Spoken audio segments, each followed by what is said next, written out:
ಲೇ ಮುಟ್ಟಾಳ ಹಿಂಸ, ಅರ್ಥ ಮಾಡ್ಕೋ, ಯೋಗ್ಯತೆ ಇದ್ದವರಿಗೆ ಎಲ್ಲವೂ ಸಿಗುತ್ತೆ. ಕರ್ನಾಟಕದ ಸಾಂಸ್ಕೃತಿಕ ರಾಯಭಾರಿ ಡಾಕ್ಟರ್ ರಾಜ್ಕುಮಾರ್ ಬಗ್ಗೆ ಆಗಲಿ, ಅವರ ಸಾಧನೆ ಬಗ್ಗೆ ಆಗಲಿ, ಅವರ ಸೇವೆಯ ಬಗ್ಗೆ ಆಗಲಿ ನಿನಗೆ ಎಷ್ಟು ಗೊತ್ತು? ಒಂದು ಎಳ್ಳಷ್ಟು ನಿನಗೆ ಗೊತ್ತಿಲ್ಲ. ನಿನ್ನ ಕೆಲಸ ನಟನೆ ಮಾಡೋದು ಅಲ್ಲ, ನಿನ್ನ ಕೆಲಸ ಸಮಾಜದಲ್ಲಿ ಅಶಾಂತಿ ಸೃಷ್ಟಿ ಮಾಡೋದು. ನಿನ್ನನ್ನು ಕೂಡಲೇ ಗಡಿಪಾರು ಮಾಡಲೇಬೇಕು. ಪದೇ ಪದೇ ತಪ್ಪು ಹೇಳಿಕೆ ಕೊಡೋದು ಮತ್ತೆ ಕ್ಷಮೆ ಕೇಳೋದು. ಡಾಕ್ಟರ್ ರಾಜ್ಕುಮಾರ್ ವಿಷಯದಲ್ಲಿ ನಿನಗೆ ಕ್ಷಮೆ ಕೇಳುವುದಕ್ಕೂ ಸಹ ನಿನಗೆ ಯೋಗ್ಯತೆ ಇಲ್ಲ. ಆದಿ ಬೀದಿಯಲ್ಲಿ ಬೇಡಿಕೊಂಡು ತಿಂತೀಯಂತೆ. ನೀನು ಮೇರು ನಟರ ಬಗ್ಗೆ ಮಾತನಾಡ್ತೀಯಾ? ಈ ಕೂಡಲೇ ರಾಜ್ಯದಿಂದ ನಿನಗೆ ಹೊರಗೆ ಹಾಕ್ಬೇಕು. ಅಮೆರಿಕದಲ್ಲಿ ಹುಟ್ಟಿ ಅಲ್ಲೇ ವ್ಯಾಸಂಗ ಮುಗಿಸಿ ಅಲ್ಲೇ ಇರ್ಬೇಕು ತಾನೆ. ಇಲ್ಲಿಗೆ ಬಂದು ಯಾಕೆ ಹಿಂಸೆ ಮಾಡ್ತಾ ಇದೀಯಾ?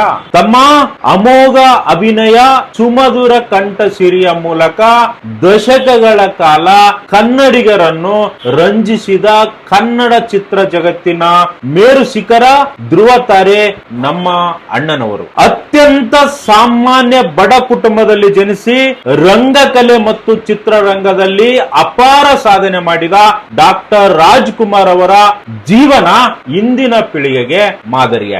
200ಕ್ಕೂ ಹೆಚ್ಚು ಚಿತ್ರಗಳಲ್ಲಿ ನಟಿಸಿರುವ ಡಾಕ್ಟರ್ ರಾಜ್ ಕರ್ನಾಟಕದ ಅತ್ಯಂತ ಜನಪ್ರಿಯ ವ್ಯಕ್ತಿಗಳಲ್ಲಿ ಪ್ರಮುಖರು. ಕೇವಲ ನಟರಾಗಿ ಉಳಿಯದೆ ಹಿನ್ನೆಲೆ ಗಾಯಕರಾಗಿ ಸಹ ಹೆಸರು ಮಾಡಿದ್ದಾರೆ. ಮೈಸೂರು ವಿಶ್ವವಿದ್ಯಾಲಯದಿಂದ ಗೌರವ ಡಾಕ್ಟರೇಟ್ ಪದವಿಯನ್ನು ಪಡೆದಿದ್ದಾರೆ. ಹಂಪಿ ವಿಶ್ವವಿದ್ಯಾಲಯದಿಂದ ನಾಡೋಜ ಪದವಿಯನ್ನು ಪಡೆದಿದ್ದಾರೆ. ಭಾರತ ಸರ್ಕಾರದಿಂದ ಪ್ರತಿಷ್ಠಿತ ಪದ್ಮಭೂಷಣ ಪ್ರಶಸ್ತಿ ಮತ್ತು ಚಿತ್ರರಂಗದಲ್ಲಿನ ಜೀವಮಾನದ ಸಾಧನೆಗಾಗಿ ದಾದಾ ಸಾಹೇಬ್ ಫಾಲ್ಕೆ ಪ್ರಶಸ್ತಿಗಳು ಸಹ ಲಭಿಸಿವೆ. ಭಾರತ ಸರ್ಕಾರದಿಂದ ಪ್ರತಿಷ್ಠಿತ ಪದ್ಮಭೂಷಣ ಪ್ರಶಸ್ತಿ ಮತ್ತು ಚಿತ್ರರಂಗದಲ್ಲಿನ ಜೀವಮಾನದ ಸಾಧನೆಗಾಗಿ ದಾದಾ ಸಾಹೇಬ್ ಫಾಲ್ಕೆ ಪ್ರಶಸ್ತಿಗಳ ಸಹ ಲಭಿಸಿವೆ. ಕರ್ನಾಟಕ ಸರ್ಕಾರದಿಂದ ಕರ್ನಾಟಕ ರತ್ನ ಎಂದು ಪುರಸ್ಕೃತರಾದವರು. 2000ನೇ ವರ್ಷದಲ್ಲಿ ಕುಖ್ಯಾತ ದಂತ ಚೋರ ವೀರಪ್ಪನಿಂದ ಅಪಹರಣವಾಗಿದ್ದ ರಾಜ್ಕುಮಾರ್ 108 ದಿನಗಳ ನಂತರ ಬಿಡುಗಡೆಯಾಗಿದ್ದರು. 1983ರಲ್ಲಿ ಬಂದಂತಹ ಕವಿರತ್ನ ಕಾಳಿದಾಸ ಡಾಕ್ಟರ್ ರಾಜ್ ಅವರ ಕಲಾ ನೈಪುಣ್ಯಕ್ಕೆ ಹೊರೆ ಹಚ್ಚಿದ ಚಿತ್ರ. ನೀವು ಅಣ್ಣವರ ಬಗ್ಗೆ ಇಷ್ಟು ಅಗರವಾಗಿ ಮಾತಾಡ್ತೀಯಾ?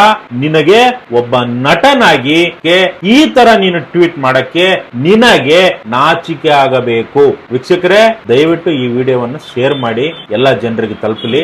ನಮಸ್ಕಾರ.